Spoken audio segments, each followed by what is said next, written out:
ಜೈ ರಾಮಕೃಷ್ಣ. ನಮಸ್ತೆ. ಯುಗಾವತಾರ ಶ್ರೀರಾಮಕೃಷ್ಣ ಗ್ರಂಥಾಧ್ಯಯನಕ್ಕೆ ತಮ್ಮೆಲ್ಲರಿಗೂ ಸ್ವಾಗತ. ಸಂಚಿಕೆ 124, ಅಧ್ಯಾಯ 78, ಹರಿಸಭೆಯಲ್ಲಿ ಚೈತನ್ಯಾವೇಶ. ಹರಿಸಭೆ ಎಂಬುದು ಅಂದಿನ ಬಂಗಾಳದಲ್ಲಿ ವೈಷ್ಣವ ಭಕ್ತರ ಒಂದು ಪ್ರಸಿದ್ಧ ಸಂಘಟನೆ. ಈ ಭಕ್ತರು ಹಲವೆಡೆಗಳಲ್ಲಿ ಸಭೆ ಸೇರಿ ಭಜನೆ, ಕೀರ್ತನೆ, ಹರಿಕಥೆಗಳನ್ನು ಮಾಡುವುದಿತ್ತು. ಕಲ್ಕತ್ತದ ಕಲುಕ್ಟೋಲೆ ಎಂಬ ಮೊಹಲ್ಲೆಯಲ್ಲಿ ಇವರು ಆಗಾಗ ಸೇರುತ್ತಿದ್ದರು. ಇವರೆಲ್ಲನೇಕರು ಶ್ರೀರಾಮಕೃಷ್ಣರು ದೊಡ್ಡ ಭಗವದ್ಭಕ್ತರು ಎಂದು ಕೇಳಿ ತಿಳಿದಿದ್ದರು. ಆದ್ದರಿಂದ ಅವರ ವಿಷಯದಲ್ಲಿ ಬಹಳ ಭಕ್ತಿ ಶ್ರದ್ಧೆಗಳನ್ನಿಟ್ಟಿದ್ದರು.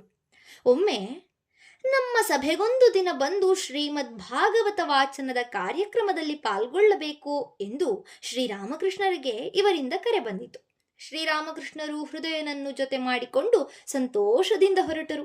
ಅವರು ಅಲ್ಲಿಗೆ ಬಂದಾಗ ಕಾರ್ಯಕ್ರಮ ಆರಂಭವಾಗಿತ್ತು. ಹರಿಕಥಾಕಾರ ಒಳ್ಳೆ ರಸವತ್ತಾಗಿ ಶ್ರೀಕೃಷ್ಣ ಲೀಲೆಯನ್ನು ಬಣ್ಣಿಸುತ್ತಿದ್ದಾನೆ. ಶ್ರೋತೃಗಳೆಲ್ಲ ತನ್ಮಯ ಚಿತ್ತರಾಗಿ ಅದನ್ನು ಕೇಳುತ್ತಿದ್ದಾರೆ. ಸರ್ವರು ಹರಿಕಥಾಮೃತ ಪಾನ ಮಾಡುತ್ತಾ ಮೈ ಮರೆತಿದ್ದಾರೆ. ಆ ಶಬ್ದಗಳು ಕಿವಿಗೆ ಬೀಳುತ್ತಲೇ, ಆ ಭಕ್ತ ವೃಂದವನ್ನು ನೋಡುತ್ತಲೇ ಶ್ರೀರಾಮಕೃಷ್ಣರು ಪುಳಕಗೊಂಡು ಮೆಲ್ಲನೆ ಒಳಗಡೀರಿಸಿದರು. ಅವರ ಆಗಮನದಿಂದ ಶ್ರೋತೃ ವೃಂದದ ಉಲ್ಲಾಸವೂ ಭಕ್ತಿಭಾವವೂ ಮತ್ತಷ್ಟು ಉಕ್ಕಿ ಹರಿಯಿತು. ಶ್ರೀರಾಮಕೃಷ್ಣರು ವಿನಮ್ರರಾಗಿ ಕಥಾಕಾರನಿಗೆ ನಮಸ್ಕರಿಸಿ ಭಕ್ತರ ನಡುವೆ ಕುಳಿತರು. ಈ ಹರಿಸಭೆಯ ಸದಸ್ಯರು ಶ್ರೀ ಚೈತನ್ಯ ದೇವನಲ್ಲಿ ಅಪಾರ ಭಕ್ತಿ ಶ್ರದ್ಧೆಗಳನ್ನಿಟ್ಟವರು. ಆತನ ಜೀವಂತ ಸಾನ್ನಿಧ್ಯವನ್ನು ಅನುಭವಿಸುವಂತಾಗಬೇಕೆಂಬ ಉದ್ದೇಶದಿಂದ ಅವರು ಹಜಾರದಲ್ಲಿ ಒಂದು ಆಸನವನ್ನು ಇರಿಸಿದ್ದರು. ಅದು ಶ್ರೀ ಚೈತನ್ಯನಿಗೆ ಮೀಸಲು. ಅದನ್ನು ಚೈತನ್ಯ ದೇವನ ಆಸನ ಅಥವಾ ಚೈತನ್ಯಾಸನ ಎಂದೇ ಕರೆಯುತ್ತಿದ್ದರು. ಪ್ರತಿದಿನವೂ ಅದನ್ನು ಹೂಮಾಲೆಯಿಂದ ಅಲಂಕರಿಸಿಡುತ್ತಿದ್ದರು. ಅದರ ಮೇಲೆ ಯಾರೂ ಕುಳಿತುಕೊಳ್ಳುತ್ತಿರಲಿಲ್ಲ. ಪೂಜೆ ಪಾರಾಯಣಗಳೆಲ್ಲವೂ ಅದರ ಸಮ್ಮುಖದಲ್ಲಿಯೇ ನೆರವೇರುತ್ತಿದ್ದವು.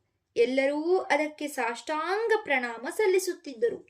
ಭಾಗವತ ವಾಚಕರು ಶ್ರೀ ಚೈತನ್ಯನಿಗೆ ಕೇಳಿಸುವ ರೀತಿಯಲ್ಲಿ ಭಕ್ತಿಪೂರ್ವಕವಾಗಿ ವಾಚನ ಮಾಡುತ್ತಿದ್ದರು. ಅಮೃತೋಪಮವಾದ ಶ್ರೀಕೃಷ್ಣ ಲೀಲೆಯನ್ನು ಕೇಳುತ್ತಾ ಕೇಳುತ್ತಾ ಶ್ರೀರಾಮಕೃಷ್ಣರು ಭಾವ ಪರವಶರಾದರು. ರೋಮಾಂಚಿತರಾಗಿ ಎದ್ದು ನಿಂತರು. ಬಳಿಕ ಅರ್ಧ ಭಾವಾವಸ್ಥೆಯಲ್ಲಿ ಇದ್ದಕ್ಕಿದ್ದಂತೆ ಧಾವಿಸಿ ಬಂದು ಚೈತನ್ಯಾಸನದ ಮೇಲೆ ನಿಂತು ಅತಿ ಗಾಢ ಸಮಾಧಿಯಲ್ಲಿ ಲೀನರಾದರು. ಚೈತನ್ಯ ದೇವನ ಚಿತ್ರದಲ್ಲಿ ಕಾಣುವಂತೆ ಅವರ ಕೈಗಳೆರಡೂ ಮೇಲಕ್ಕೆತ್ತಿವೆ. ದೃಷ್ಟಿ ನಾಸಾಗ್ರದಲ್ಲಿ ನೆಟ್ಟಿದೆ. ಅವರ ಜ್ಯೋತಿರ್ಮಯವಾದ ಮುಖದಲ್ಲಿ ಅಭೂತಪೂರ್ವ ಪ್ರೇಮವನ್ನು ಸೂಸುವ ಮಂದಹಾಸವೊಂದು ಮಿನುಗುತ್ತಿದೆ. ಆದರೆ ಶರೀರ ನಿಸ್ಪಂದಿತವಾಗಿದೆ. ಅಲ್ಲಿ ಪ್ರಾಣ ಸಂಚಾರದ ಕುರುಹೇ ಇಲ್ಲ. ಚೈತನ್ಯ ಭಾವದಲ್ಲಿ ಮುಳುಗಿ ಹೋದ ಶ್ರೀರಾಮಕೃಷ್ಣರು ತಾವೇ ಆತನಾಗಿದ್ದಾರೆ. ಇದೇನು, ಸ್ವಯಂ ಚೈತನ್ಯ ದೇವನೇ ಈ ರೂಪ ಧರಿಸಿ ನಿಂತನೇ ಎಂದು ಭಕ್ತವೃಂದ ಬೆರಗಾಗಿ ದಿಟ್ಟಿಸಿತು. ಶ್ರೀರಾಮಕೃಷ್ಣರತ್ತ ತಿರುಗಿ ನೋಡಿದ ಭಾಗವತ ವಾಚಕರು ವಾಚನ ಮಾಡುವುದನ್ನು ಮರೆತು ಕಣ್ಣು ಬಾಯಿಗಳನ್ನು ತೆರೆದುಕೊಂಡು ಕುಳಿತು ಬಿಟ್ಟರು. ಶ್ರೀರಾಮಕೃಷ್ಣರ ಭಾವವನ್ನು ಅರಿಯಲಾಗದವರು ಕೂಡ ಅವ್ಯಕ್ತವಾದ ಭಯ ವಿಸ್ಮಯಗಳಿಂದ ಮೂಕರಾಗಿ ಕುಳಿತರು. ಯಾರಿಗೂ ಏನು ಹೇಳಲೂ ತೋಚಲಿಲ್ಲ. ಅಷ್ಟೊಂದು ಜನ ನೆರೆದಿದ್ದರೂ ಉಸಿರಿನ ಸದ್ದೂ ಕೇಳಿ ಬರಲಿಲ್ಲ. ಎಲ್ಲರೂ ಅವರ ಆ ಪ್ರಬಲ ಭಾವ ಪ್ರವಾಹದಲ್ಲಿ ಬಿದ್ದು ಯಾವುದೋ ಅಲೌಕಿಕ ರಾಜ್ಯದತ್ತ ತೇಲಿ ಹೋಗುತ್ತಿರುವಂತೆ ತೋರುತ್ತಿತ್ತು. ಮುಹೂರ್ತ ಕಾಲ ಇಂತಹದೊಂದು ಅನಿರ್ವಚನೀಯ ಆನಂದವನ್ನನುಭವಿಸಿ ಅಲ್ಲಿದ್ದವರೆಲ್ಲ ಮೋಡಿಗೊಳಗಾದಂತೆ ಕುಳಿತು ಬಿಟ್ಟರು. ತರುವಾಯ ಆ ಅವ್ಯಕ್ತ ಭಾವದಿಂದ ಪ್ರೇರಿತರಾಗಿ ಎಲ್ಲರೂ ಒಕ್ಕೊರಲಿನಿಂದ ಹರಿನಾಮ ಸಂಕೀರ್ತನೆ ಮಾಡತೊಡಗಿದರು. ಹರಿಬೋಲ್ ಹರಿಬೋಲ್ ಎಂದು ತಾರಸ್ವರದಲ್ಲಿ ಹಾಡಿದರು. ಭಗವನ್ನಾಮ ಸಂಕೀರ್ತನೆಯನ್ನು ಕೇಳುತ್ತಾ ಶ್ರೀರಾಮಕೃಷ್ಣರ ಮನಸ್ಸು ಭಾವ ಸಮಾಧಿಗೇರುತ್ತಿದ್ದಂತೆ ಅದೇ ಭಗವನ್ನಾಮೋಚ್ಚಾರ ಶ್ರವಣದಿಂದಲೇ ಆ ಮನಸ್ಸು ಬಹಿರ್ಮುಖವಾಗುತ್ತಿದ್ದುದು ಕ್ರಮ. ಅಂತೆಯೇ ಈಗಲೂ ಹರಿನಾಮವನ್ನು ಕೇಳುತ್ತಾ ಅವರಿಗೆ ಮೆಲ್ಲನೆ ಬಾಹ್ಯ ಪ್ರಜ್ಞೆ ಅಲ್ಪ ಸ್ವಲ್ಪವಾಗಿ ಮರಳಿತು. ಭಾವಪ್ರೇಮವಶರಾಗಿ ತಾವೂ ಸಂಕೀರ್ತನೆಯೊಂದಿಗೆ ದನಿಗೂಡಿಸಿದರು. ಚಪ್ಪಾಳೆ ತಟ್ಟುತ್ತಾ ಮಧುರ ನೃತ್ಯ ಮಾಡಲಾರಂಭಿಸಿದರು. ಮಧ್ಯೆ ಮಧ್ಯೆ ಭಾವಾತಿಶಯದಿಂದ ಸಮಾಧಿಮಗ್ನರಾಗಿ ಸ್ಥಿರವಾಗಿ ನಿಲ್ಲತೊಡಗಿದರು. ಇದನ್ನು ಕಂಡು ಭಕ್ತ ಪ್ರೇಕ್ಷಕರ ಉತ್ಸಾಹ ನೂರ್ಮಡಿಗೊಂಡಿತು. ಎಲ್ಲರೂ ಮೈ ಮರೆತು ಕೀರ್ತನಾನಂದದಲ್ಲಿ ಮಗ್ನರಾದರು. ಈ ರೀತಿಯಾಗಿ ಬಹಳ ಹೊತ್ತು ಅನಿರ್ಬಂಧಿತವಾದ ತಾಂಡವದಲ್ಲಿ ತೊಡಗಿ ಶ್ರೀಹರಿಯು ಮತ್ತು ಶ್ರೀ ಚೈತನ್ಯ ದೇವನ ಕೀರ್ತನೆಯನ್ನು ಮಾಡಿದ ಬಳಿಕ ಜಯಘೋಷದೊಂದಿಗೆ ಅಂದಿನ ಆ ದಿವ್ಯಾಭಿನಯವನ್ನು ಮುಗಿಸಿದರು. ಸ್ವಲ್ಪ ಹೊತ್ತಿನ ಮೇಲೆ ಶ್ರೀರಾಮಕೃಷ್ಣರು ದಕ್ಷಿಣೇಶ್ವರಕ್ಕೆ ಹಿಂದಿರುಗಿದರು. ಶ್ರೀರಾಮಕೃಷ್ಣರು ಅತ್ತ ಹೊರಟರೋ ಇಲ್ಲವೋ, ಇತ್ತ ಹರಿಸಭೆಯ ಸದಸ್ಯರನ್ನು ಯಾವ ಶಕ್ತಿಯು ಮೇಲೆತ್ತಿ ಆಕಾಶದಲ್ಲಿ ತೇಲಾಡಿಸುತ್ತಿತ್ತೋ ಅದು ಕೂಡ ಹೊರಟು ಹೋದಂತಾಯಿತು. ಭಾವಲೋಕದಲ್ಲಿ ಶ್ರೀಕೃಷ್ಣನೊಂದಿಗೆ ಚೈತನ್ಯನೊಂದಿಗೆ ವಿಹರಿಸುತ್ತಿದ್ದ ಭಕ್ತರು ಇದ್ದಕ್ಕಿದ್ದಂತೆ ಮರ್ತ್ಯಲೋಕಕ್ಕೆ ಮರಳಿ ಇಳಿದರು. ಮತ್ತೆ ಅವರೆಲ್ಲ ತಮ್ಮ ಹಿಂದಿನ ಪ್ರಕೃತಿಯ ಹಾಗೂ ಸಂಸ್ಕಾರಗಳ ವಶರಾಗಿ ವರ್ತಿಸತೊಡಗಿದರು.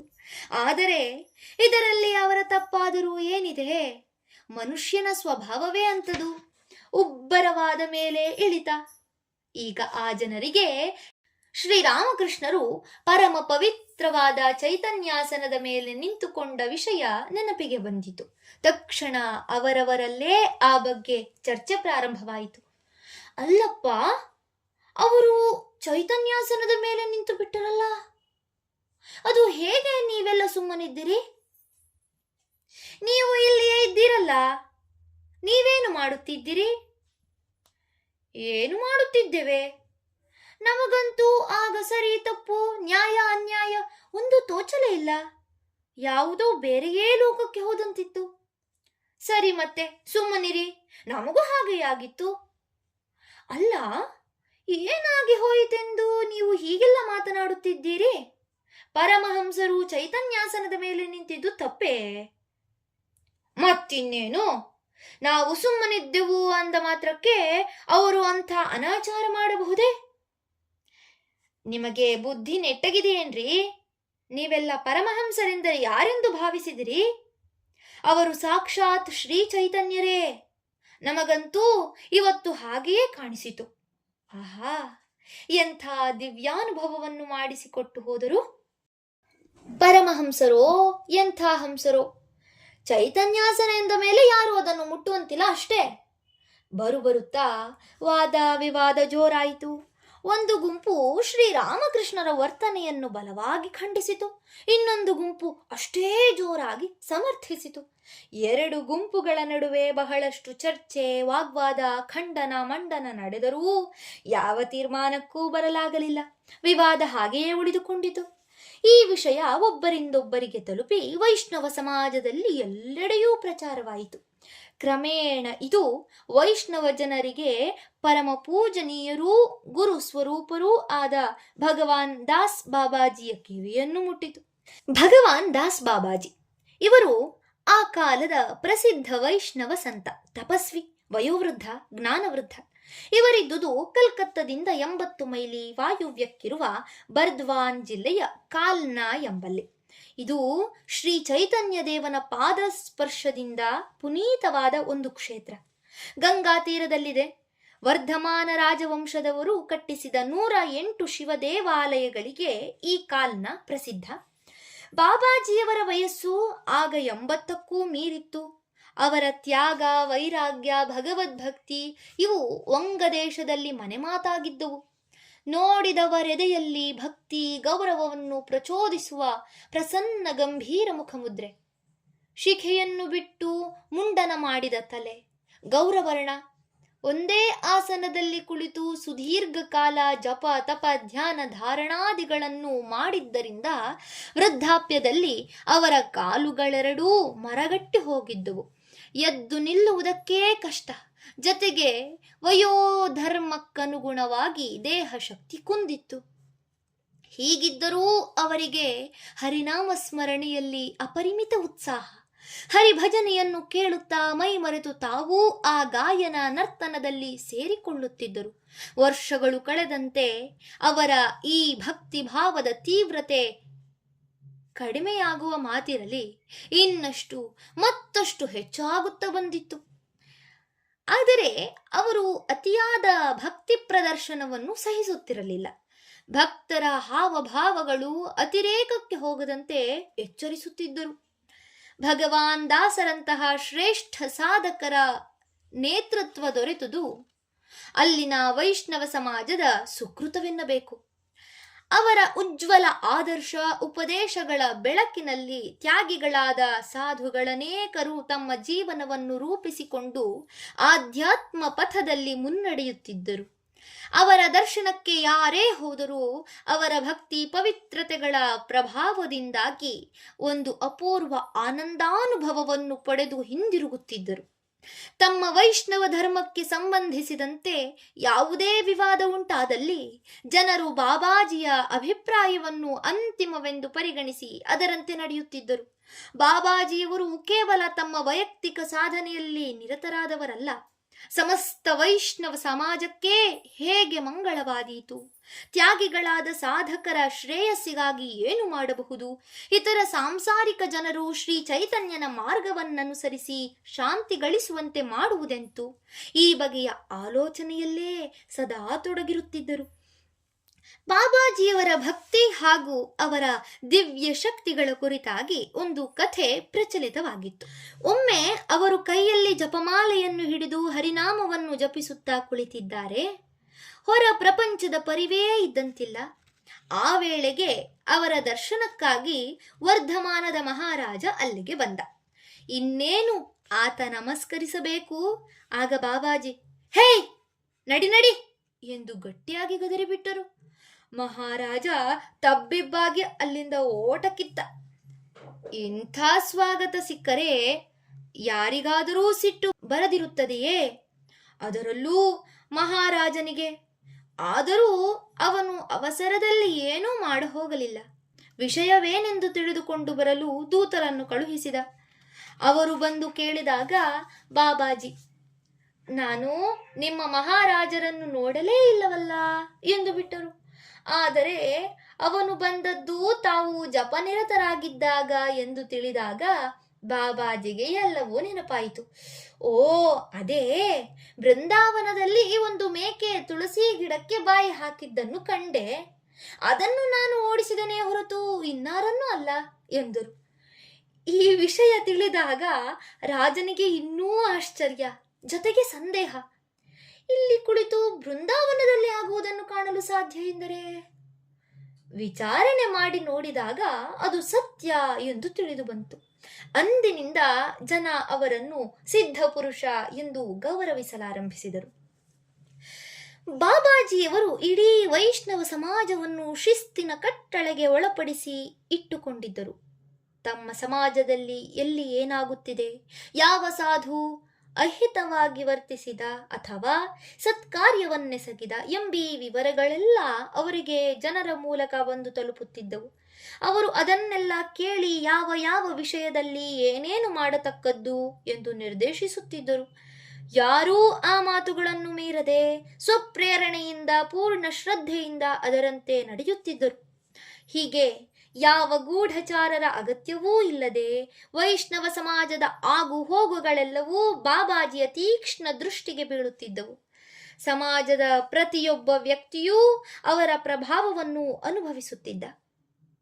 ಅವರ ಕೃಪಾದೃಷ್ಟಿಯ ಬಲದಲ್ಲಿ ನಂಬಿಕೆ ಇಟ್ಟ ಸಜ್ಜನರ ಉತ್ಸಾಹವು ದಿನೇ ದಿನೇ ವರ್ಧಿಸುತ್ತಿದ್ದರೆ, ಕಪಟಾಚಾರಿಗಳು ಅವರ ಭೀತಿಯಿಂದಾಗಿ ತಮ್ಮ ಸ್ವಭಾವವನ್ನು ಬದಲಿಸಿಕೊಳ್ಳಲು ಪ್ರಯತ್ನಿಸುತ್ತಿದ್ದರು. ಕಲುಟೋಲೆಯ ಹರಿಸಭೆಯಲ್ಲಿ ನಡೆದ ಅಭೂತಪೂರ್ವ ಘಟನೆಯ ವಿಷಯ ಜನರ ಮೂಲಕ ಬಾಬಾಜಿಯ ಕಿವಿಯನ್ನು ಮುಟ್ಟಿದ್ದರಲ್ಲಿ ಆಶ್ಚರ್ಯವೇನೂ ಇಲ್ಲ. ಆ ಘಟನೆಯಾದ ಕೆಲ ದಿನಗಳ ಬಳಿಕ ಈ ಬಗ್ಗೆ ಬಾಬಾಜಿಯವರ ಅಭಿಪ್ರಾಯವೇನೆಂದು ತಿಳಿದುಕೊಳ್ಳಲು ಹರಿಸಭೆಯ ಸದಸ್ಯರೇ ಕೆಲವರು ಹೊರಟು ಬಂದರು.